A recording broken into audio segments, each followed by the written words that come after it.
Shubhodayam, welcome to morning session. Gently kept your hands on your face for 10 seconds. 10, 9, 8, 7, 6, 5, 4, 3, 2, 1, 0. ఆరు చేతులు చూస్తూ నెమ్మదిగా కడదేరుద్దాం. 5, 4, 3, 2, 1, 0. ముందుగా మనందరికీ గురువుగారిన బ్రహ్మర్షి పితామహ పత్రిజీకి సహస్ర కోటి నమస్మాంజలు, సహస్ర కోటి కృతజ్ఞతలు అర్పించుకుంటూ టాపిక్లోకి వెళ్ళిపోదాం. మనిషి చనిపోయిన తర్వాత అతని జీవితం సూక్ష్మలోకాల్లో మొదట వెళ్తాడు. ఆ సూక్ష్మలోకాల్లో వెళ్ళినప్పుడు ఆయా వ్యక్తి యొక్క నమ్మకాలు, ఆలోచనలు, కోరికలు ఏ విధంగా ఉంటాయో ఆ విధంగానే అతను అనుభవిస్తూ ఉంటాడు. ఇలాంటి ఉదాహరణలు మనం వింటున్నాం. ఒక తాగుబోతు యొక్క కష్టాల గురించి మనం తెలుసుకున్నాం. ఆ తర్వాత ఒక పిసినారి ఏ విధంగా ఉంటాడు, అలాగే ఒక దురాశపరుడైనటువంటి వ్యాపారి ఎలా ఉంటాడు, ఒక చిత్రకారుడు, ఒక సంగీతకారుడు ఎలా ఉంటాడు, ఆధ్యాత్మిక మీద మక్కువ ఉన్నవాడు, అలాగే పసిపిల్లలు మరణించినప్పుడు వారి ఎలాంటి బాధలు ఉంటాయి, పిల్లల లోకం అనేది ఒకటి ఉందా, ఇలాంటి విషయాలు మనం కొత్తగా తెలుసుకుందాం. ఒక పిసినారి విషయంకి వస్తే, ఇతడు బతికి ఉండగా బంగారు నిధిని సంపాదించాడుకుందాం. అది తన ఒక్కడ సొంతమే అని ఆనందపడుతూ ఉంటాడు బతికినంతకాలం. మరి అటువంటి వ్యక్తి చనిపోతే ఎలా ఉంటుంది ఊహించుకోండి. ఆ నిధిని వదలలేక తన సూక్ష్మ శరీరంతో నిధి చుట్టూ తిరుగుతూ ఉంటాడు. దురదృష్టవశాత్తు అది వేరెవరి కంటపడినా దాన్ని వారు సొంతం చేసుకోవాలనుకుంటే వారిని భయపెట్టి దూరంగా పంపడం తప్ప వేరే ఏమి చేయలేడు. అక్కడ సూక్ష్మలోకాల్లో డబ్బుకు ధనానికి ఇవ్వలేదు అని ఎప్పుడు తెలుసుకుంటాడో అప్పటి వరకు అతడు ప్రగతి సాధించలేడు. ఇతరిని ఎవరూ శిక్షించడం లేదు. అతడు తన అడ్డు అదుపు లేని ఆలోచనల వలనే కష్టాలు అనుభవించవలసి ఉంటుంది. ఈ స్థూల విషయాలకు అతడు అతీతుడైనప్పుడే అతడికి మానసిక ప్రశాంతి లభించేది. సామాన్యంగా మనకు కనిపించే ఇంకొక రకం వారు పూర్తి దురాశపరులు చూద్దాం.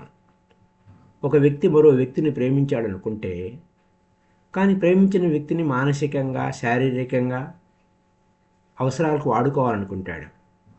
నిజంగా ప్రేమించిన వ్యక్తి అయితే తాను ప్రేమించిన వ్యక్తి బాగుపడినప్పుడు ఎంతో సంతోషిస్తాడు. కానీ తనను కాదని ప్రేమించిన వ్యక్తి సుఖంగా ఉండటం దురాశపరుడైన అతనికి ఇష్టం ఉండదు. తన మరణం తర్వాత కూడా ప్రేమించిన వ్యక్తిపై ఒక కంటిని ఉంచి ఎవరైతే సుఖాన్ని, ఆనందాన్ని ఆ వ్యక్తికి కలిగిస్తూ ఉంటారో వారిని భయపెట్టాలని ప్రయత్నిస్తూ ఉంటాడు. కానీ అది అతనికి సాధ్యపడదు. అతని ఈ అత్యాశను ఎవరూ శిక్షించరు. తన గత జన్మలో చేసుకున్న దాని ఫలితం అతను అనుభవిస్తూ ఉంటాడు. ఇదంతా వ్యర్థ ప్రయత్నము అని, దానివలన ఎలాంటి ప్రయోజనము సాధించలేవు అని మెల్లగా చెప్పి అతన్ని మంచి మార్గం వైపు నడిపించాలి. తాను ఎంత తెలివి తక్కువగా ప్రవర్తిస్తున్నాడో తెలుసుకున్నప్పుడే అతని తదుపరి ప్రగతి సాధ్యమవుతుంది. అది ఇక్కడైనా పైనైనా. ఎవరు ఇంకొకరి శరీరాన్ని, ఆత్మను, మనసును స్వాధీనం చేసుకోలేరు. మన సినిమాల్లో చూపిస్తూ ఉంటారు. అది కేవలం ఎంటర్టైన్మెంట్ కాదు, కానీ వారి యొక్క కమర్షియల్ ఇష్యూస్లో ఇలాగ ఉంటాయి. అది చేసుకోలేరు. ఓకే, ప్రేమ అనిపించుకోదు అని తెలుసుకున్న మరుక్షణం అతనిలో పరివర్తన ప్రారంభమవుతుంది. ఆ విధంగా చేయటం ప్రేమ అనిపించుకోదని తెలుసుకున్నప్పుడే ఒక వ్యక్తి తన తప్పు తాను తెలుసుకున్నప్పుడే బాగుపడతాడు. ఇంకొక ఉదాహరణ, ఒక దురాశపరుడైన వ్యాపారి ఉన్నాడనుకుంటే అతడు పోటీదారుని పూర్తిగా మోసం చేసి దివాలా తీస్తూ ఉంటాడు. ఇది తప్పు కదా అని స్నేహితులు అంటే ఇదంతా వ్యాపారపరంగా మోసం చేయడం తప్పు కాదని వాదిస్తూ ఉంటాడు. కాలం గడిచింది. మోసం చేసిన వాడు వేరే వారి ద్వారా మోసగింపబడి అతని వ్యాపారం దివాలా తీయబడింది. ఎవరు తీసుకున్న గోతిలో వారే పడతారంటే అదే ఆటను అటు చూస్తే అతను మోసగించిన అతని ప్రత్యర్థి మంచి స్థాయికి ఎదిగాడు. తన పిల్లలకు మంచి భవిష్యత్తు ఇవ్వగలిగాడు. కానీ మోసం చేసిన మొదటి వ్యాపారి డబ్బును తొందరగా సంపాదించాలన్న దురాశతో తప్పుడు వ్యాపారం చేస్తూ పోలీసులకు పట్టుబడతాడు. ఇది విని అతని భార్య గుండె పగలు మరణిస్తుంది. అతని కొడుకు చదువును అర్ధాంతరంగా ఆపి ఉద్యోగం చూసుకుంటాడు. తన బంగారు భవిష్యత్తు లేకుండా మరి స్ట్రగుల్ ఫర్ ఎగ్జిస్టెన్సీ కోసం ఉద్యోగం చేసుకుంటాడు. ఇదంతా అతని తండ్రి దురాశకు కారణం జరిగింది. అయితే ఎప్పుడైతే మనం చేసిన కర్మను మనమే ఎప్పటికైనా అనుభవించాల్సి ఉంటుంది. వెంటనే అనుభవించకపోవచ్చు, కానీ తర్వాత అయినా అనుభవించవలసి ఉంటుంది అని తెలుసుకుంటామో అప్పటి నుంచి మన ఆలోచన సరళి మారి ప్రగతి వైపుకు మరలుతుంది. ఎప్పుడైతే ప్రక్షాళన కార్యక్రమంలో మన మనసు మారి సరైన మార్గం వైపు నడుస్తుందో ఇంకా అక్కడతో ప్రక్షాళన ముగుస్తుంది. ఈ ప్రక్షాళన యొక్క ముఖ్య ఉద్దేశం మనల్ని సరైన మార్గంలో నడిపించడమే. ఇవన్నీ ఇంతవరకు మనం చూసినటువంటి అనుభవాలు సగటు మనిషికి, అంతకంటే తక్కువ స్థాయిలో ఉన్న వారికి సంబంధించిన సూక్ష్మ లోకాల్లో అతి తక్కువ స్థాయికి చెందిన లోకాల యొక్క అనుభవాలు. ఇవన్నీ వారు జీవించిన పద్ధతులు. అంటే వారి ఇక్కడ ఈ భూమి మీద ఏ విధంగా జీవించాము, ఏ విధంగా ఆలోచించాము, ఏ విధంగా నమ్మకాలు పెట్టుకున్నాము అనే దాని మీద ఫలితాలు. అంటే గత జన్మ కర్మ పరిపాకము అంటారు.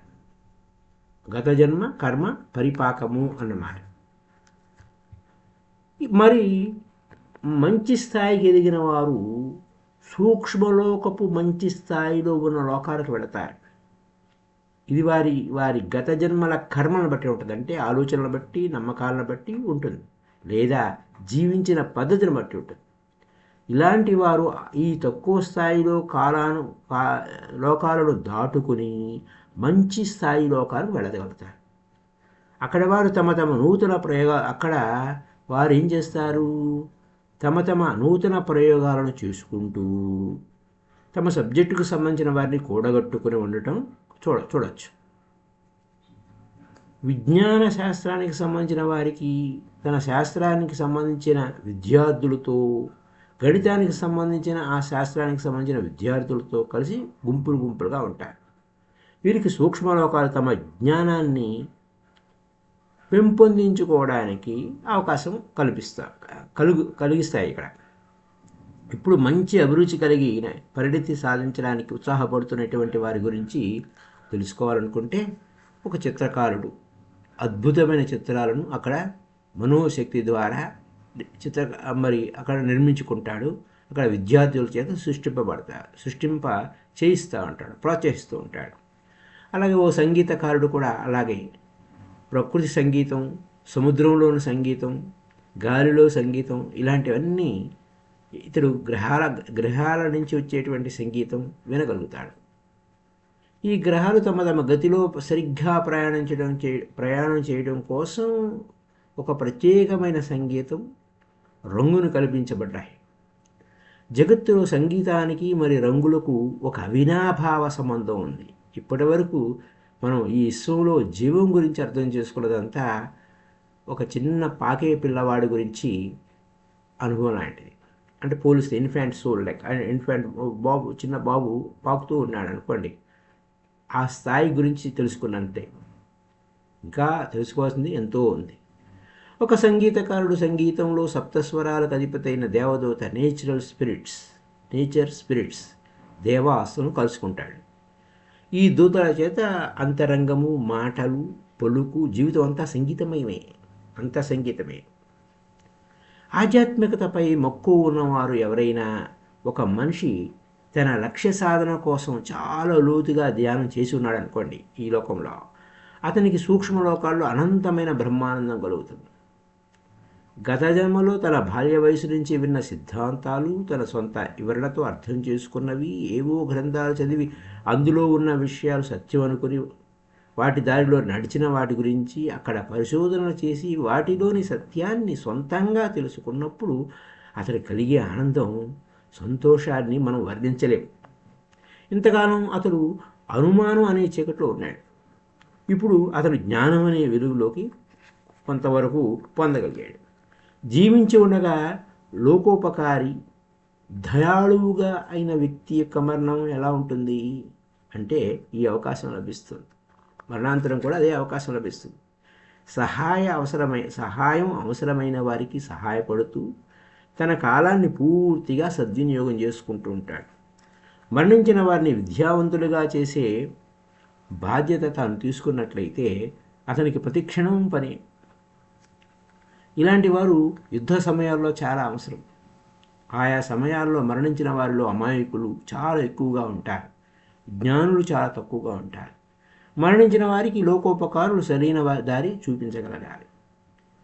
ఇలాంటి పనులు వలన వారి మంచి కర్మ ఖాతా ఏమవుతుంది, పెరుగుతూ ఉంటుంది. ఇది వారికి ఒక బంగారు అవకాశం. మన జ్ఞానాన్ని మనం జ్ఞానం సంపాదించుకోవాలి ఫస్ట్. ఈ సంపాదన అనేది మన ఒక్కరి కోసమే కాకుండా నలుగురికి పంచడానికి ఉపయోగపడాలి. నిజమైన వారసత్వం అంటే మన డబ్బు సంపద మన ముందు తరాల వారికి ఇవ్వటం కాదు, జ్ఞానాన్ని సంపదగా ఇవ్వగలగడమే మన పురోగతికి ఎంతగానో తోడ్పడుతుంది, ఇహలోకంలో కానీ పరలోకంలో కానీ. ఒక నిజమైన జ్ఞానికి తన జ్ఞానంతో అమాయకులకు సహాయం చేయటం, తన విజ్ఞానాన్ని ఇతరులకు పంచడం కన్నా ఆనందకరమైన విషయం ఏముంటుంది? ఇక సూక్ష్మలోకాల్లో అతి ఆనందకరమైన పిల్లల లోకం గురించి మనం తెలుసుకుందాం. ఇప్పుడు క్రిస్మస్ సమయంలో పిల్లలు ఉన్న ఇంట్లో వాతావరణానికి పిల్లలు లేని వారి వాతావరణానికి ఎంత తేడా ఉంటుందో మనం చూస్తూనే ఉంటాం. అంటే క్రిస్మస్ అనే కాదు, ఏ పండగైనా పిల్లలు ఉన్న వారి ఇంట్లో వాతావరణానికి పిల్లలు లేని వారి ఇంటి వాతావరణానికి తేడా ఉంటుంది. పిల్లలు ఉన్న ఇల్లు పిల్లలు ఆటపాటలతో అల్లరి చేష్టలతో కోలాహలంగా ఉంటుంది.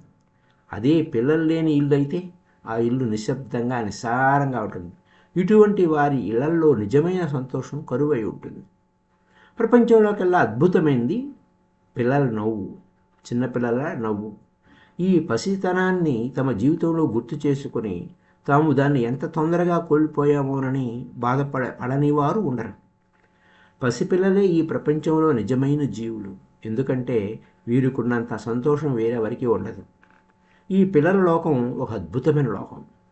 ఈ లోకంలో పిల్లలకు భూమి మీద పుట్టిన వారితో అనుబంధం కొంతకాలం వరకు కొనసాగుతూ ఉంటుంది.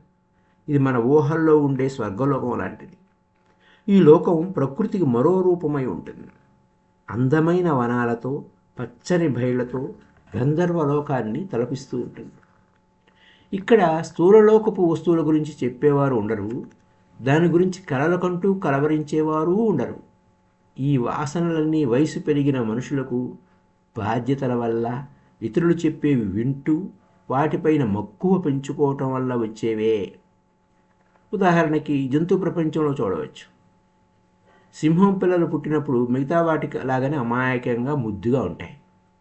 సూక్ష్మలోకాల్లో భయం అన్న పదానికి స్థానం లేదు కాబట్టి ఇవి పుట్టినప్పుడు ఎలాంటి భయం లేకుండా పుడతాయి. కానీ సమిష్టి ఆత్మ యొక్క సహజ జ్ఞానం వలన దీనిలోని అమాయకత్వం పోయి భయము, క్రూరత్వము, మానవులపై ద్వేషం వంటివి కలిగి ఇంకా ఎక్కువ కాలం అవి ప్రమాదం లేని పిల్లలుగా పరిగణింపబడవు. పసిపిల్లలు మరణించినప్పుడు వారికి ఎలాంటి బాధ ఉండదు. వారి మరణం చాలా చిన్న వయసులో, అంటే 3 సంవత్సరాల లోపు ఎక్కువగా ఉంటుంది. కొందరిలో ఈ పసితనం 3 సంవత్సరాలకి బడికి పంపినప్పుడే పోతుంది. మరికొందరిలో ఇది యుక్త వయసు వచ్చే వరకు ఉంటుంది. వీరి మరణం దారుణమని, దైవ న్యాయ విరుద్ధమని, రకరకాలుగా పరిణామక్రమం గురించి ఏమీ తెలియని వారు భావిస్తూ ఉంటారు.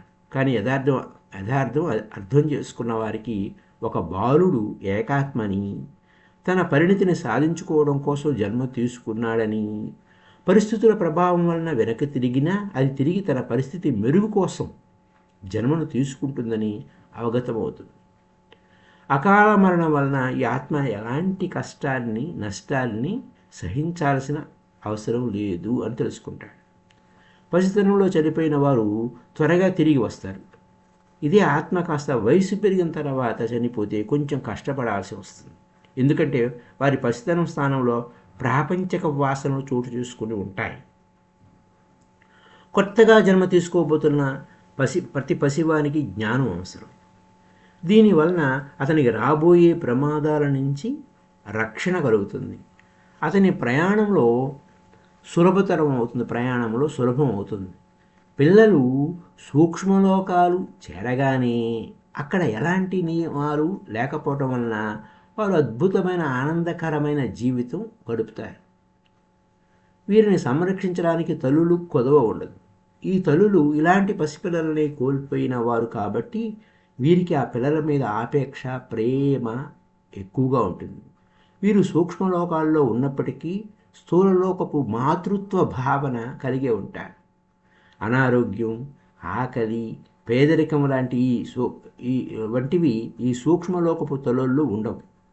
నిద్ర అనేది అక్కడ అవసరం లేదు. కాబట్టి తాను పెంచుకునే బిడ్డ కోసం ఆమె తన పూర్తి సమయాన్ని వినియోగించుకోవచ్చు. అక్కడ ఆమె తన బిడ్డను చూసి మురిసిపోవడంతో పాటు రక్షణ కలిగించి అతన్ని విద్యావంతుడిని చేస్తుంది. ఈమె పిల్లవానికి అక్కడే ప్రకృతిలోని అందాలను చూపిస్తుంది. ఇది అతని మనసులో నాటుకుని మరుజన్మలో అతడు చిత్రకళ వైపు ఆకర్షితులవుతూ ఉంటాడు. పసిపిల్లలు తమ గత జన్మల్లో కన్నవారే చూసుకోనక్కర్లేదు.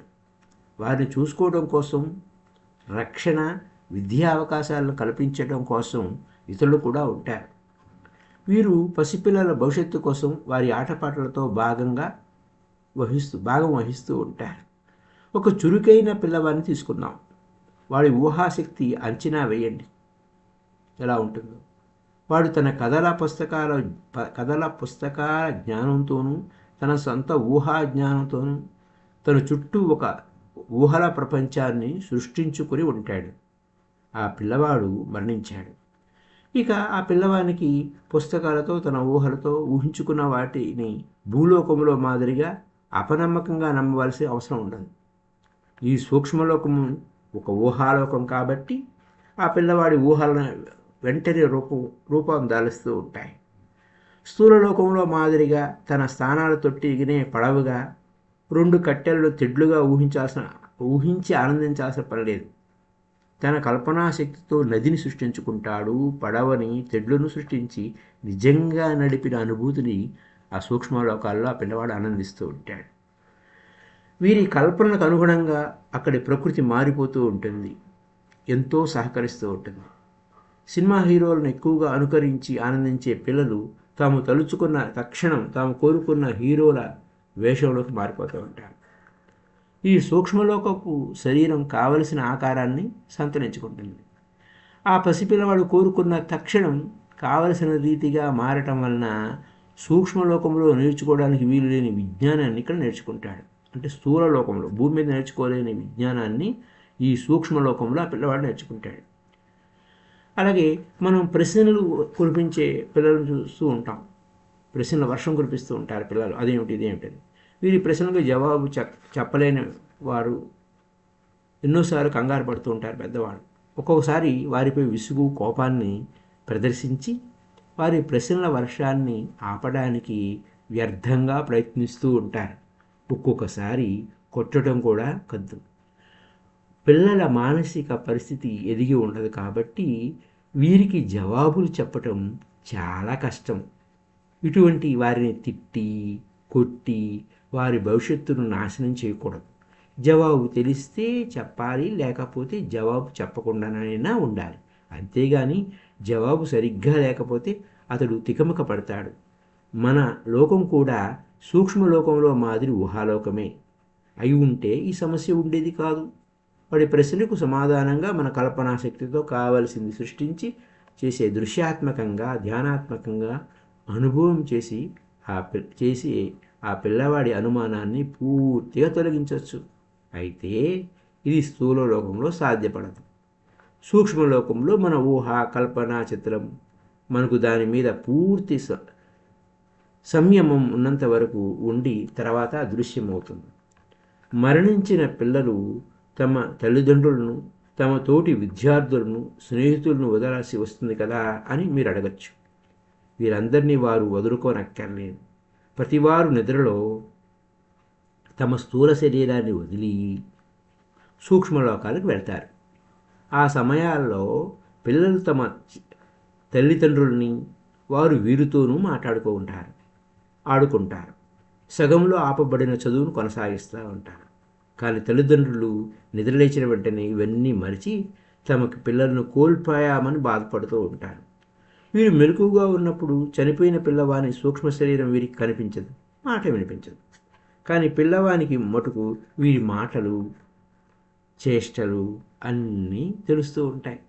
పెద్దవాళ్ళు తమ కోసం ఎందుకు ఏడుస్తున్నారు అని వారికి అర్థం కాదు. ఆ పిల్లవాడికి తాను వారిని చూడగలుగుతున్నాను కదా, నన్ను ఎందుకు వారు చూడలేకపోతున్నారు అని తికమక పడుతూ ఉంటాడు. తర్వాత క్లిష్టమైన ప్రశ్న ఏంటంటే, సూక్ష్మలోకములో పిల్లలు పెరుగుతారా అని. అవి సూక్ష్మలోకంలో వీరి విజ్ఞానము, మానసిక పరిస్థితి పెరుగుతుంది, కానీ శరీరం పెరగడం అనేది ఉండదు. పెరగడానికి నిజమైన అర్థం ఇదే. ఏంటి? జ్ఞానం, మానసిక పరిస్థితి. వీరి విజ్ఞానం, మానసిక పరిస్థితి పెరగడం, అది పెరగడం అంటే, అది ఎదగడం అంటే నిజమైన అర్థం. స్థూలలోకంలో మాది వీరి శరీరాలు బాల్యము. స్థూలలోకంలో ఎలా ఉంటుంది?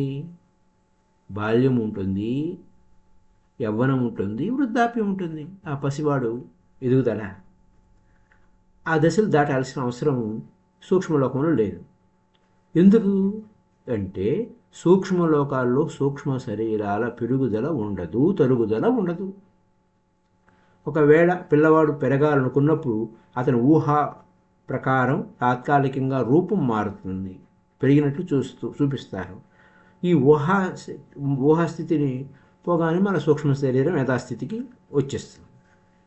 అక్కడ అది ప్రకృతి సిద్ధమైంది. ఆ సూక్ష్మలోకాల యొక్క ప్రకృతికి అనుగుణంగా జరుగుతుంది. లేకపోతే వేరు మనుషుల ప్రభావం ఎలా ఉంటుంది, వేరే మనుషుల యొక్క ప్రభావం ఎలా ఉంటుందో చూద్దాం. ఉదాహరణ తీసుకుంటే, ఒక కుటుంబంలో భార్యాభర్త ఉన్నారు. వారి పాప చిన్నతనంలో మరణించింది. భర్త, భార్య ఇద్దరు 15 సంవత్సరాల తర్వాత కారు ప్రమాదంలో ఒకేసారి మరణించి సూక్ష్మలోకాలకు వచ్చారు. పాప యొక్క తండ్రి సూక్ష్మలోకపు జ్ఞానం కలిగి ఉన్నాడు కాబట్టి తన కుమార్తెను చూడాలనుకున్నప్పుడు పాప మరణించినప్పటి వయసులోనే కనిపిస్తుంది. కానీ తల్లికి ఈ విషయాలు తెలియవు. పాపకు అప్పుడు 15-16 సంవత్సరాలు బాలికగా కనిపించింది. సూక్ష్మలోకపు జ్ఞానం ఉన్న భర్త తన భార్య తన సొంత రూపాన్ని చూస్తుందని తెలిసినప్పటికీ ఆమె సంతోషాన్ని పాడు చేయడం ఇష్టం లేక ఊరుకుంటాడు. దీన్ని బట్టి మనకు సూక్ష్మలోకంలోని వారి శరీరాలు పెరగవు. అవి ఒకవేళ ఊహతో పెరిగినా ఆ ఆలోచన స్థితి పోగానే యథాస్థితి పొందాల్సి ఉంటుంది అని తెలుస్తుంది. ఈ విషయం తెలియని వారికి వారి ఊహల ప్రకారమే ఒక రూపమే వారికి కనిపిస్తుంది. దీనివలన ఎవరికి ఎటువంటి హాని లేదు. పసితనంలో మరణం ఆ పిల్లలకు ఎలా ఉపయోగపడుతుందో తెలుసుకుందాం. ఉదాహరణకి, ఒక జంట పెళ్లి సమయానికి చాలా పేదవాళ్ళు. ఆ కష్ట సమయంలో వారికి ఒక పాప కలిగింది. పరిస్థితుల ప్రభావం వల్ల పాప మరణించింది. ఆ తల్లిదండ్రులు దుఃఖానికి అంతులేదు. సమయం గడిచింది, వారి పేదరికం వదిలి మంచి స్థితిగతులు పొందారు. వాటితో పాటు మరొక పాపను పొందగలిగారు. మొదటి పాప మరణం తర్వాత 5 సంవత్సరాలకు ఈ పాప పుట్టింది. కొత్త పాప పునర్జన్మ తీసుకున్న ఆ మొదటి పాపే. అది అక్కడున్న కీ పాయింట్. పరిణితి కొనసాగడానికి పరిస్థితులు బాగున్నప్పుడు మళ్ళీ జన్మ తీసుకుంది.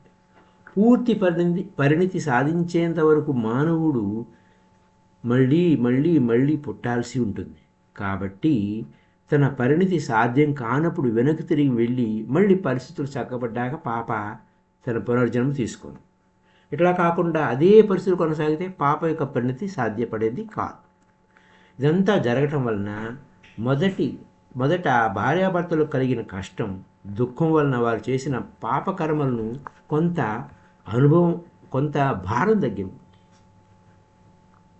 అంటే పాపకర్మను నుంచి కొంత భారం తగ్గింది ఆ దుఃఖం వలన. ఆ పాప యొక్క భవిష్యత్తు బాగుపడి పరిణితి సాధ్యపడింది. పరిస్థితులు చక్కగా ఉన్నప్పుడు అదే ఆత్మ తిరిగి జన్మ తీసుకుని అదే కుటుంబంలో భాగస్వామ్యం పొందింది. ఈ మధ్యకాలంలో అది ఎటువంటి కష్ట నష్టాలు అనుభవించాల్సి అవసరం లేదు. ఇంకొక అవకాశం ఉంది. అదేమిటంటే ఆత్మ స్థూల లోకానికి బదులు తన నిజమైన ఇల్లు అయిన ఆత్మలోకమైన కారణలోకానికి వెళ్ళచ్చు. సూక్ష్మలోకం నుంచి మళ్ళా కారణలోకానికి వెళ్ళచ్చు. దీన్ని చేరాలంటే జ్ఞానలోకాన్ని కూడా దాటాలి. ఇది దాటడానికి అతడు స్థూలలోకంలో సరైన జీవితం గడపటమే. సూక్ష్మలోకంలో తన సూక్ష్మ శరీరాన్ని కూడా వదిలి జ్ఞానలోకానికి వెళ్ళాలి. తన అనుభవాలు జ్ఞానంతో పాటు జ్ఞాన శరీరాన్ని కూడా వదిలినప్పుడే కారణలోకానికి వెళ్ళగలుగుతాడు. అంటే ఇక్కడ ఈ కారణలోకపు ఆత్మకు తిరిగి జన్మించే సమయం వచ్చే వరకు సూక్ష్మ జ్ఞాన దేహాలు లభించవు. తాను తిరిగి జన్మించాలంటే ఈ దేహాలు ఎంతో అవసరం. మళ్ళీ జ్ఞానము అంటే జ్ఞాన శరీరం, జ్ఞాన దేహం అంటాము. జ్ఞానదేహము ఓకే, అతనికి అవసరం కలిగే వరకు అవి లభించవు. భూలోకంలో చాలా తక్కువ సమయం గడిపి తిరిగి సూక్ష్మలోకాలకు చేరిన ఆత్మ చాలా తక్కువ అనుభవం సాధించి ఉంటుంది. కాబట్టి ఇలాంటి వాటికి పునర్జన్మ అవసరం. పునర్జన్మ లభించాలంటే మళ్ళా స్థూల శరీరం అవసరం.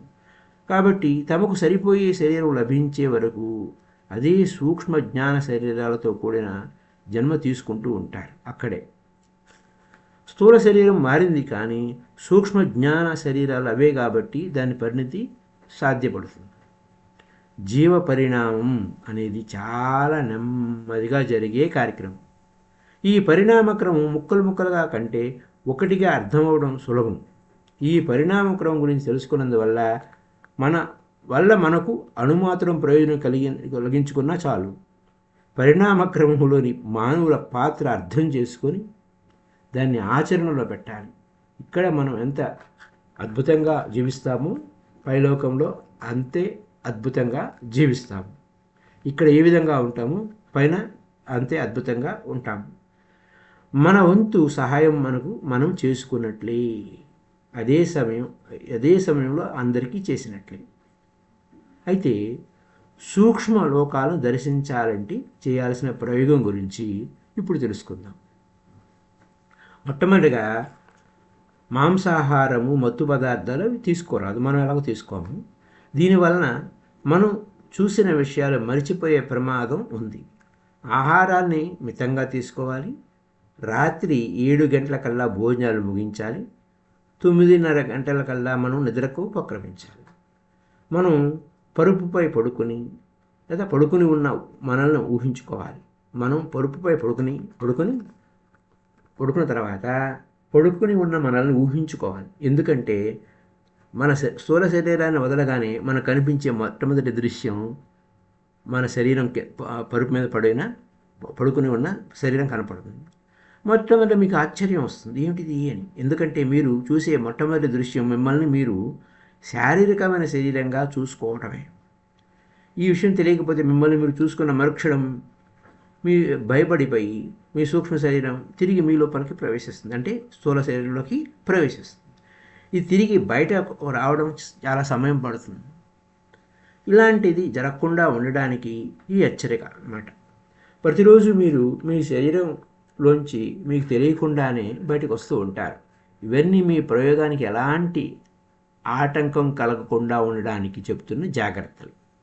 ఇలాంటి జాగ్రత్తలు తీసుకుంటే మీరు చూసిన విషయాలు మీకు పూర్తిగా జ్ఞాపకం ఉంటాయి. ఇవన్నీ లేకపోతే మనం చూసిన విషయాలు ఒకటి అరా గుర్తున్నప్పటికీ అవి కలలో అనుకుంటాం. ఒకవేళ మనం చూసేది గుర్తున్నా కలలుగా దానిని మెదడు పొరబడి దాని తాలూకా జ్ఞాపకాలని డిలీట్ చేసేస్తుంది. ఇదంతా సులభమైన కాదు, ఇది అనుకున్నంత సులభమైన ఏం కాదు. దీనికోసం ప్రయత్నం చేయాలి, సాధన చేయాలి, ఏకాగ్రత అవసరం. మనకు సరైన ఫలితాలు రావాలంటే కొన్ని నెలలు పట్టవచ్చు అని అంటున్నారు. మన సంకల్పం, మన ఆలోచన, మన సంకల్పం ఎక్కడుందో మనం అక్కడ ఉంటాం, మన ఆలోచన ఎక్కడుందో మనం అక్కడ ఉంటాం. అది అంటే మనం ఇన్నాళ్ళ నుంచి మనం మెడిటేషన్ చేస్తున్నాం కాబట్టి ఎలా ఉంటుంది. ఎంతటి సాధకుడైనా సూక్ష్మ శరీర యానంలో జరిగే విషయాలు అన్నీ గుర్తుంటాయని పూర్తిగా నమ్మకంగా ఎవరు చెప్పలేరు. ఇది వెంటనే సాధ్యపడే విషయం కాదు. కాకపోతే ఓపిక, సహనం అవసరం. కాబట్టి సహనమే ప్రగతి. నెక్స్ట్ అధ్యాయంలో మనం సూక్ష్మ శరీరయానం చేస్తుంటే మనకు ఎదురయ్యే అనుభవాలు ఎలా ఉంటాయి.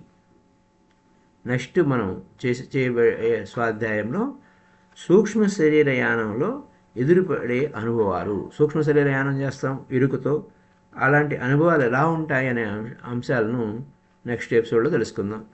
Thank you very much. Happy day to you all. Kindly like this video and share this video to all my dear friends.